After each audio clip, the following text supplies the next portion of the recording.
Hola, ¿qué tal? ¿Cómo están? ¿Se sienten bien? Mi nombre es Aleida Guevara. Soy médico cubana, madre de 2 hijas de las cuales estoy muy orgullosa. Siempre me han llamado la atención las causas justas, las causas de los pueblos que luchan por su libertad, su independencia, su soberanía. Lo hago por principio, por educación. Desde muy pequeña siempre he estado muy relacionada con estas causas y quizás también por algo de genética. Si hoy soy una mujer socialmente útil es porque mi madre me formó en la ternura y la fuerza de mi pueblo y en los principios y los ideales de mi padre, Ernesto Guevara, más conocido como el Che.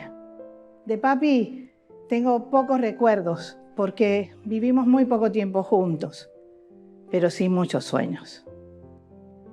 Este programa va a servir para crecer juntos, para conocer muchas cosas, para discutir, analizar y quizás hasta buscar soluciones, ¿quién sabe? Claro, para muchos podría llamarse una utopía y podrían tener razón. Según Eduardo Galeano, un gran escritor uruguayo, él dice que la utopía está en el horizonte. Camino 2 pasos hacia ella, ella se aleja 2 pasos. Y el horizonte se corre hasta 10 pasos más allá. Entonces, ¿para qué sirve la utopía? La utopía sirve para caminar. En un mundo que está dominado por las transnacionales de la información o desinformación, este programa les puede brindar un curso diferente, quizás algo desobediente. Si ustedes me lo permiten y quieren acompañarme, entonces lo haremos sencillamente con Aleida Guevara.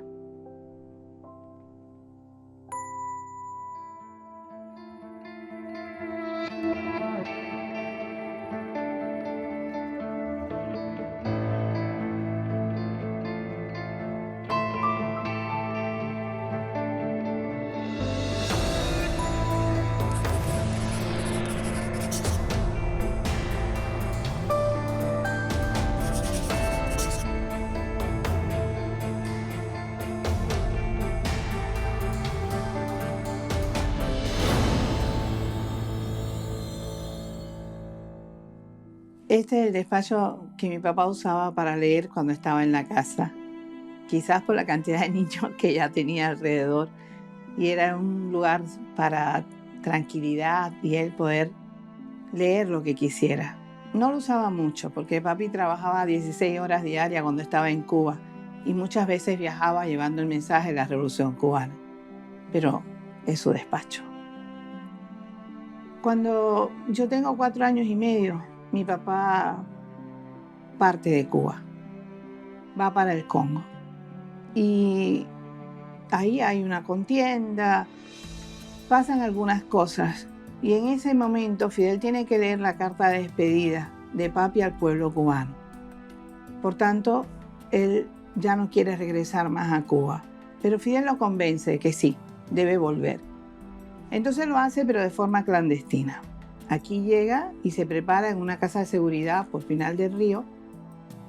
Se transforma nuevamente en un hombre un poco calvo, con una dentadura sobre la de él y unos espejuelos, unos lentes bien grandes. Y justo en ese momento, cuando ya está todo terminado, que ya está preparado para partir, él quiere despedirse de sus hijos, él quiere vernos. Entonces nos invitan a cenar con un amigo de mi papá que supuestamente era español, el viejo Ramón. Ahí vamos a conocerlo a su casa y es la historia que les voy a contar hoy. Resulta que cuando llegamos nos presentan a un amigo de mi papá, que decían que era español. Él jeteaba porque tenía puesto una prótesis sobre sus dientes. Pero cuando yo llegué a verlo dije, tú no eres española. Y todo el mundo se quedó como pasmado. Una niña tan pequeña podía decir claramente que eso no servía, todo lo que se había hecho. Imagínense ustedes cómo se pusieron toda la gente a su alrededor. Pero él mantuvo la calma. Y me dijo, ¿por qué dices eso? Y yo le dije, se me ocurrió las cosas que los niños hacen. Esa noche él nos invitó a cenar con él. Y, por supuesto, Yo automáticamente me fui a sentar en la cabecera de la mesa. Cuando él había salido de mi casa, automáticamente yo me había sentado siempre allí y nadie me lo negó. Por tanto, yo pensé que era mi lugar y fui a sentarme. Él me dijo, no, ahí se sientan los anfitriones. Y tuvo que explicarme qué cosa era un anfitrión, por supuesto. Así que me permite sentarme en la cabecera contraria.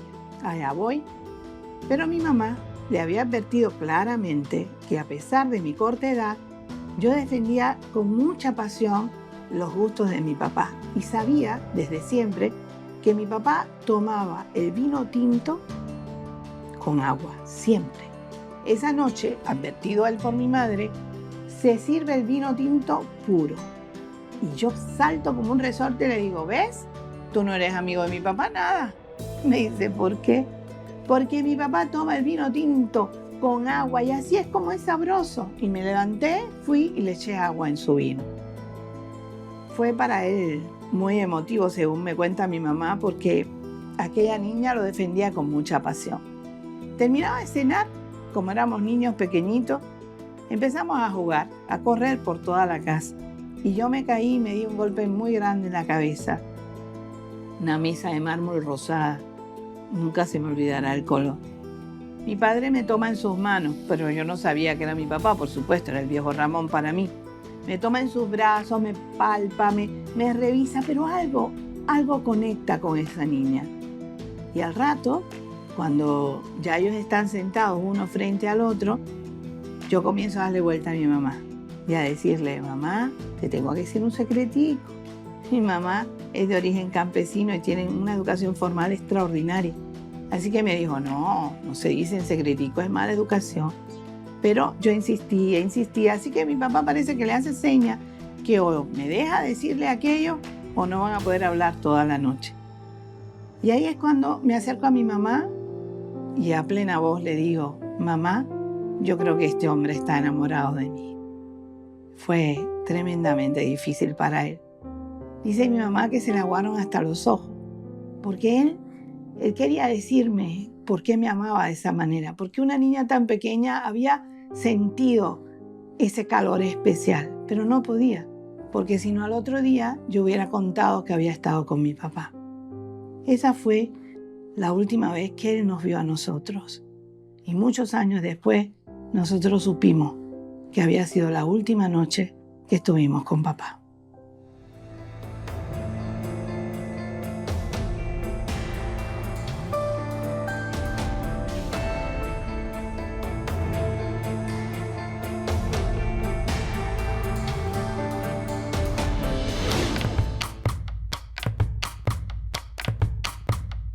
Siempre digo que lo único que no soy cubana es que no me gusta el café, porque a mi pueblo le gusta ese café cortico, fuerte, aromático, bien dulcecito.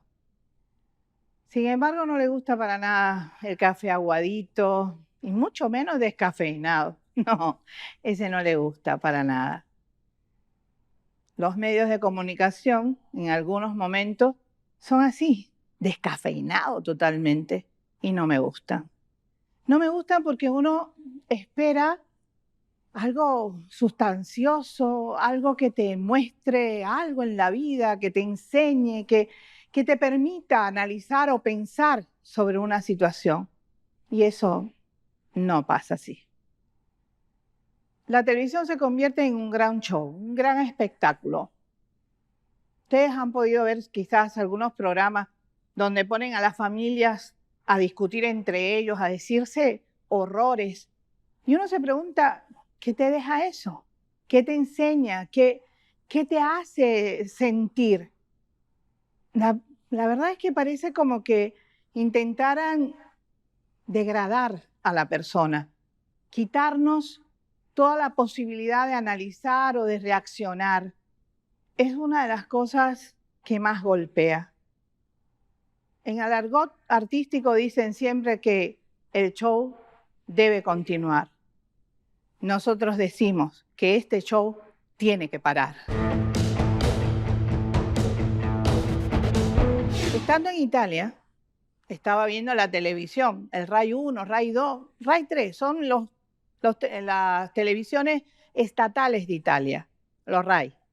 Y estaba viendo uno de ellos, no recuerdo cuál, cuando aparece en pantalla una noticia que dice: la policía está reprimiendo violentamente una manifestación de jóvenes en Caracas, Venezuela. Y yo miro la pantalla porque eso para mí era absurdo por completo, pero bueno, si lo dicen, voy a ver. Y cuando me acerco a la pantalla, veo que el uniforme es de la policía chilena, no de la policía de Venezuela. Pero claro, a ver, ¿qué italiano puede identificar eso? Y es su televisión nacional. ¿Por qué no la van a creer? Esas son las mentiras. Esa es la manipulación de la información que hacen estos medios de comunicación, con lo cual confunden a muchas personas. Otro ejemplo más reciente es un titular que encontramos en el periódico El Mundo, un periódico español, que dice: de niño balsero que intentó escapar de Cuba a diputado fiel a la revolución. Escuchen esto y vuélvanlo a leer. Es interesante, fíjense. De niño balsero que intenta escapar de Cuba. Y ustedes dicen, bueno, pero ¿qué edad tenía ese niño? Ese niño se llama Elian. Y ese niño en ese momento tenía 6 años de edad. Ahora díganme ustedes, díganme, ¿cómo un niño de 6 años puede salir de su país? Es una cosa absurda totalmente. Pero claro, el que no conoce la historia puede pensar que algo traumático ha pasado o que la revolución, pues que cambia la mente de la gente o algo así. Cosas así que han dicho siempre, ¿no? Pero la verdad es que este niño fue secuestrado cuando llegó prácticamente deshidratado a las costas de Estados Unidos. Fue secuestrado por la parentela que había allí, que era alguna gente de su familia lejana y que estaba muy relacionada con la mafia de origen estadounidense cubana que vivía allí, en Miami. El padre trató por todos los medios de pedir que regresara a Cuba, que se lo entregara, y ellos se negaron.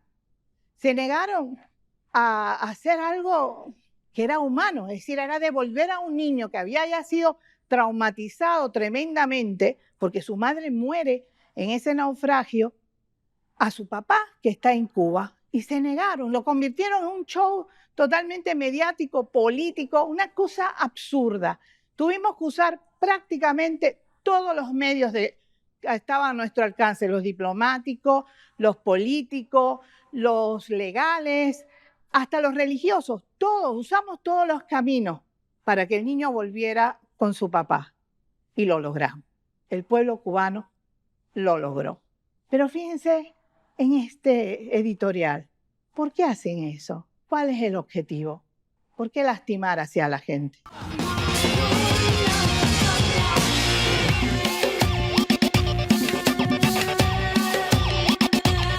El que controla, el que domina, quiere enfermarte para venderte medicina. Y no se endrogan, no se embrutecen. Cualquier pregunta que tengamos la adormecen. Son las mentiras recalentadas, nos alimentan con carne procesada y la gente sigue desinformada. Una noticia mal contada es un asalto a mano armada. Nos infiltramos, nos duplicamos, como las células nos multiplicamos. Al que no quiere caldo se le dan 2 tazas. Somos la levadura que levanta la masa. Nuestras ideas son libres y están despiertas, porque pensamos con las puertas abiertas. Lo que no se ve lo estamos viendo. Nacimos sin saber hablar, pero vamos a morir diciendo una sola mentira. Paso con paso. En esta canción, el grupo puertorriqueño Calle 13 nos dice: una noticia mal contada es un asalto a mano armada. La letra de esta canción fue hecha por René Pérez, residente, con la colaboración del fundador de Wikileaks, Julian Assange. Este último ha sufrido un linchamiento extraordinario por el único delito de llevar a la práctica que el periodismo y la información tiene que estar al servicio del público. Este linchamiento está realizado por las democracias mayores del mundo, es decir, Estados Unidos, Europa, esas que hablan de libertad de expresión, de libertad de prensa y las que nos dan recetas para hacer nuestras vidas. Pero ¿por qué pusieron a Assange en el punto de mira? Porque él hizo pública toda una serie de informaciones que demuestran los crímenes de lesa humanidad que realizó el ejército de Estados Unidos contra la población de Irak y Afganistán. Estamos hablando de imágenes de helicópteros militares con soldados estadounidenses disparando a población civil en Irak. Estamos hablando de 15.000 muertes de civiles iraquíes, de las cuales nunca se había dicho absolutamente nada. Estamos hablando de 800 prisioneros entre 14 y 89 años de edad en la base naval de Guantánamo. En Cuba, territorio usurpado por Estados Unidos por más de 100 años a mi pueblo. Cuando el mundo ve estas imágenes, se horroriza. Pero inmediatamente Estados Unidos comienza a mover sus hilos de poder para hacer un calvario de la vida de Assange. 14 años después, estamos hablando de que estaba asilado en la embajada ecuatoriana, es sacado de ella bruscamente, es llevado a una prisión de máxima seguridad en Reino Unido, es condenado a 175 años de prisión, enfermedades, juicios y un largo etcétera, hasta que por fin es liberado en el 2024, porque él se reconoce culpable de un delito de obtención y divulgación de material de seguridad nacional. Pero cuando fue liberado, en sus primeras palabras públicas, él resume esto de una manera genial. Hoy no estoy libre porque el sistema haya funcionado. Hoy estoy libre tras años de encarcelamiento porque me declaré culpable de hacer periodismo. The transition from years of confinement in a maximum security prison to being here before the representatives of 46 nations and 700 million people is a profound and a surreal shift. The experience of isolation for years in a small cell is difficult to convey. It strips away one's sense of self, leaving only the raw essence of existence. I am yet not fully equipped to speak about what I have endured, the relentless struggle to stay alive, both physically and mentally, nor can I speak yet about the deaths by hanging, murder, and medical neglect of my fellow prisoners. I apologize in advance if my words falter or if my presentation lacks the polish you might expect from such a distinguished forum. Isolation has taken its toll, which I am trying to unwind, and expressing myself in this setting is a challenge. However, the gravity of this occasion and the weight of the issues at hand compel me to set aside my reservations and speak to you directly.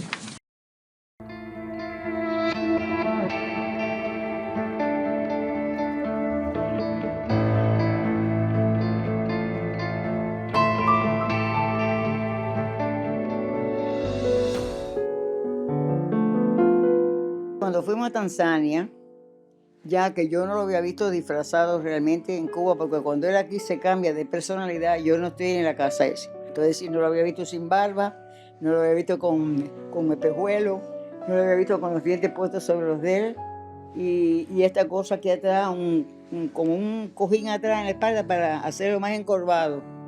Es decir, ese hombre yo no lo conocía, realmente. Entonces, yo voy a Tanzania en los primeros días de enero.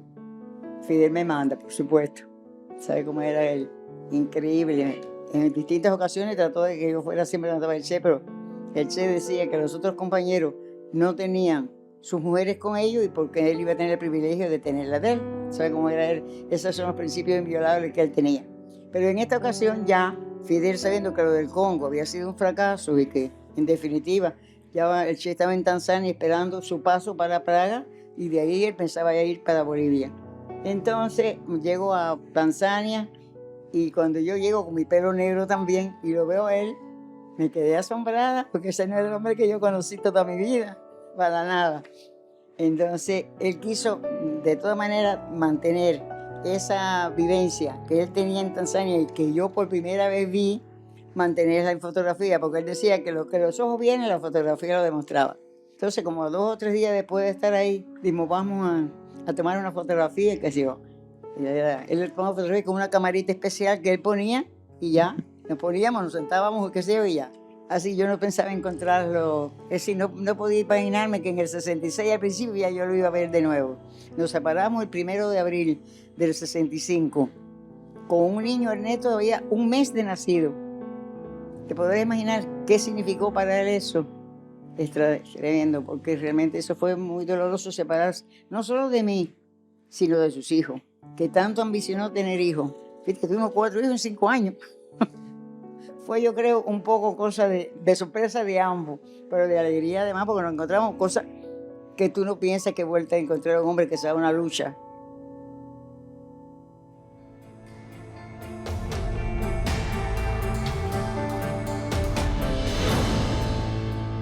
Vamos a hablar del mito de los mitos.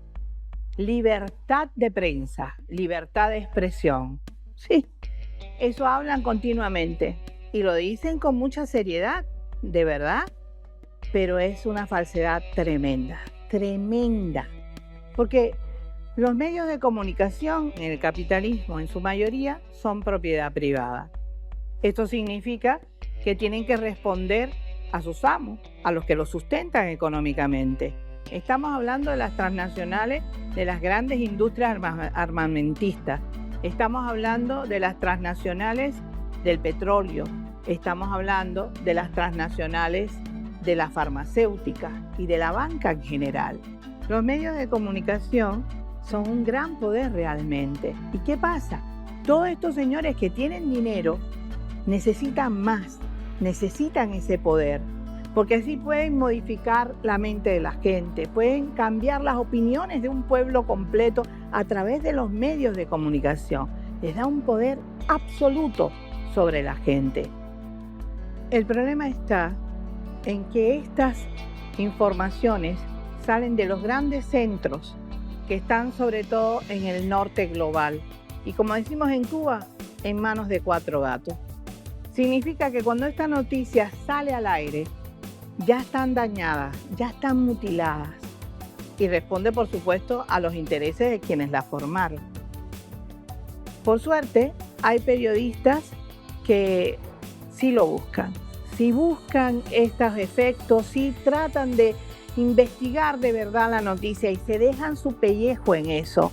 Los hay, por suerte los hay, que mantienen la frescura y el respeto a la profesión de comunicar la verdad al pueblo. Recordemos que hace 20 años comenzó una guerra en Irak. ¿Por qué? ¿Cuál era el objetivo? Bueno, Estados Unidos había dicho que habían armas de exterminio masivo. La guerra acabó con el pueblo. ¿Dónde estaban esas armas? ¿Las encontraron? ¿Las vieron? No, no se han visto esas armas. Antes que cayeran las primeras bombas en Irak, ya habían caído bombas en las mentes de miles y miles de hombres y mujeres en todo nuestro planeta, porque los medios de comunicación habían preparado el ambiente para aceptar este tipo de guerra. Solo un dato. Solo 3 personas de 393 que fueron entrevistadas semanas previas a la invasión a Irak por los grandes medios de comunicación de Estados Unidos de Norteamérica eran 3 combatientes contra la guerra, 3 personas que pensaban contra la guerra. Ahí está, las letricas pequeñas. Otro de los problemas serios que presenta el mundo de la comunicación es la imparcialidad que se le exige a los periodistas cuando dan una noticia, como una distancia. Tienen que mantener una distancia de lo que están hablando. ¿Y cómo puede ser eso posible cuando estás describiendo los crímenes que se cometen contra un pueblo como el palestino todos los días, y a la misma vez tienes que hablar de un ejército que provoca esos crímenes por parte de un gobierno como es el israelita. El periodismo honesto tiene que tomar partido. Hay que rechazar el crimen. Su objetivo no es quedar bien con A y con B. No. Su objetivo es ser útil a su pueblo, es servir a su pueblo, que es su esencia, es su sentido de vida. I want to be totally clear. I am not free today because the system worked. I am free today after years of incarceration because I pled guilty to journalism. I pled guilty to seeking information from a source. I pled guilty to obtaining information from a source. And I pled guilty to informing the public what that information was. I did not plead guilty to anything else. ¿Qué hacer ante un mundo con un panorama tan desequilibrado? ¿Dónde queda el afán de justicia, de dignidad, de la vida misma? ¿Dónde? Valores como la justicia social, defender los derechos de los más humildes, aquellos que no tienen voz en los medios, defender la igualdad del hombre y la mujer en toda nuestra tierra, defender los derechos del planeta a seguir existiendo. Eso tiene que estar en todos los medios de comunicación, en todas las agendas de los medios de comunicación, que se respeten. Y si se dejan fuera, lo digo como la escritora cubana Fina García Marrús, no es que le falte el sonido, es que tiene el silencio. Por eso es ese silencio, para que no nos enteremos de las cosas que están a nuestro alrededor, para que no reaccionemos ante ellas. Todos los hombres y mujeres, aunque vivamos en distintas partes del mundo, ya sea en La Habana, en Beijing, en el Líbano, en cualquier lugar, somos iguales.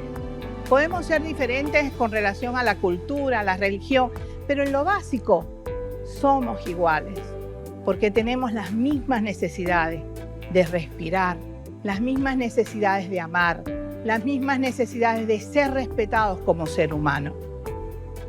El periodismo, los medios de comunicación tienen que ser herramientas precisamente para esto, para crecer juntos, para entender lo que estamos haciendo y para seguir luchando por la formación de un mundo mejor y más justo para todos. Yo no puedo pensar de otra manera. Me lo dijo mi padre en la carta de despedida antes de salir de Cuba. Crezcan como buenos revolucionarios, pero ante todo sean capaces de sentir en su piel cualquier injusticia cometida contra cualquiera en cualquier parte del mundo. Es la cualidad más linda de un revolucionario.